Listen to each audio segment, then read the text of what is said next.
Yesterday was a very, very good day. We made a lot of good progress. We did exactly what we wanted to do, which is accomplish 4 things for the American people. First, we wanted to build a mechanism for keeping the Strait of Hormuz open. It is open. We've seen, of course, gas prices and oil prices come down, millions and millions of barrels of crude and natural gas flowing through the Strait of Hormuz that weren't flowing before. But we also wanted to make sure that we actually set up the coordination mechanism so that we could demine the Straits of Hormuz, so that when there are the conflicts that inevitably come up, we can make sure we work through them rather than that leading to escalation, and that is exactly what we did yesterday. Number 2, we also wanted to build a mechanism, a similar mechanism, for deconfliction for the regional ceasefire. As the President of the United States has himself said, sometimes these ceasefires just mean you're shooting a little bit less, but we wanted to make sure that we had the proper coordination set up so that if there is shooting, if Hezbollah fires at Israel or if Israel responds, if there are other conflicts that arise in the region, we're actually talking to each other and figuring out how to stop the shooting, how to make the region safer, our allies and everybody else. We set that up as well. Number 3, and this is probably what we're most excited about as Americans, the Iranians have agreed to invite IAEA inspectors back into their country. That is a major milestone for the American people and the first step in permanently denuclearizing or permanently ending a nuclear weapons program in Iran. And that's exactly what we wanted to do. That's exactly what we asked to happen. We made a lot of great progress on other nuclear talks. And that leads me to the final thing that we wanted to accomplish, which is actually set up the process for the technical negotiations that will follow. Our teams working with the Iranians, the Qataris, and the Pakistanis made great progress yesterday. They will continue to work at the technical level with the teams here in Bergenstock, and then those technical negotiations are going to continue over the weeks and days to come. We wanted to set up a structure for that so that you could have proper political oversight, but obviously, as much as this place is very beautiful, I can't stay here for the next 60 days. I'm about to go back home to the United States, but the technical teams are going to be working with proper oversight to make sure that we're accomplishing the objectives that matter for everybody. So those are the things that we wanted to accomplish. We came here, we did exactly that. The way that I think about it is very simple. We laid a very good foundation for a successful final deal. The final deal is the house. We set the foundation. We haven't built the house, but we've laid a successful foundation to get to a good place for the American people. I think it's important for all of us to appreciate how much was done, but honestly, there is still a lot to do as we continue to make progress on the nuclear talks, on the economic talks, as we continue to demine the straits and ensure that that flow of traffic continues to pick back up. A lot of progress, but still some work to do, and we're very committed to doing exactly that. So with that, I'm happy to take a few questions from guys in the audience. I appreciate you guys being here. Let's start with you. Thank you, Mr. Vice President. Did the President's threats yesterday really throw a wrench in negotiations? There were reports that the Iranians walked out at one point. Can you just clarify and tell us what happened? No, they didn't throw a wrench in the system. The thing with the Iranians, yes, they did threaten to walk out, or at least there were social media threats that they would walk out.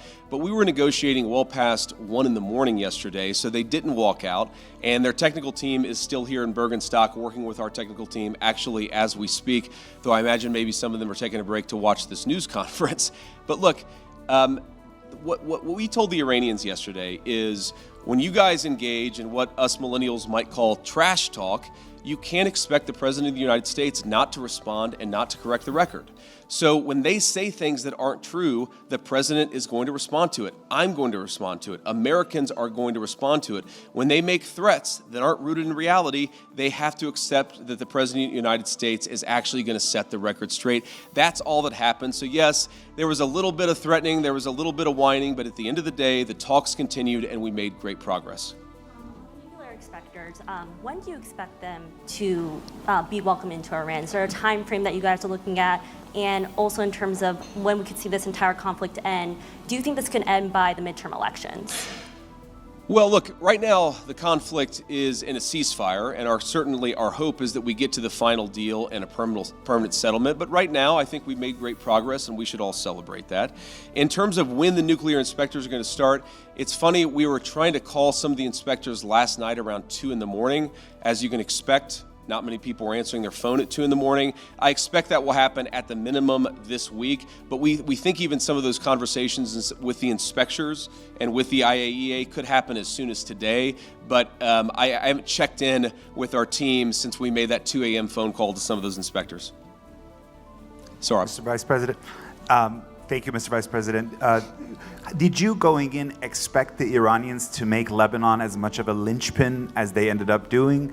And how would you describe the progress on Lebanon? I know Mr. Araghchi said it was very good progress, but what's your characterization of it?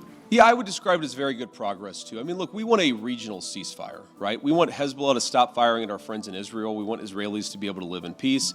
We also want to make sure that, when things happen, they don't spiral into a broader escalation.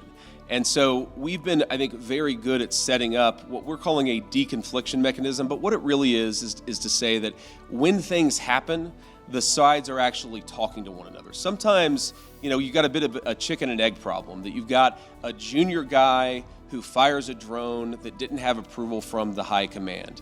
Okay, of course, Israel has to respond to that. But then sometimes that response, we could actually have a better and more peaceful situation if Israel responds in the context of a conversation that's ongoing between Hezbollah, Lebanon, Israel, and other partners in the region.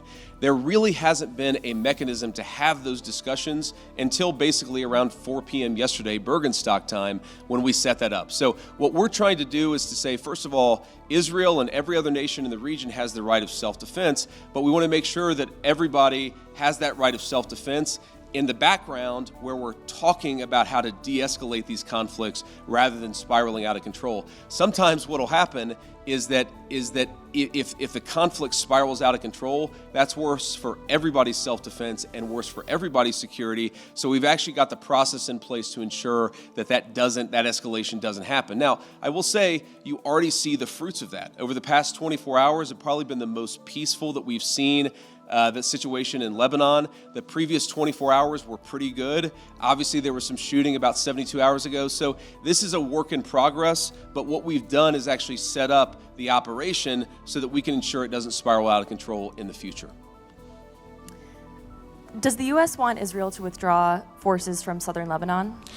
Well, we want Israel's security to be protected, and we also want Lebanon's sovereignty to be protected, and this is going to be an ongoing conversation. The Israelis have been very clear they do not have territorial intentions on South Lebanon.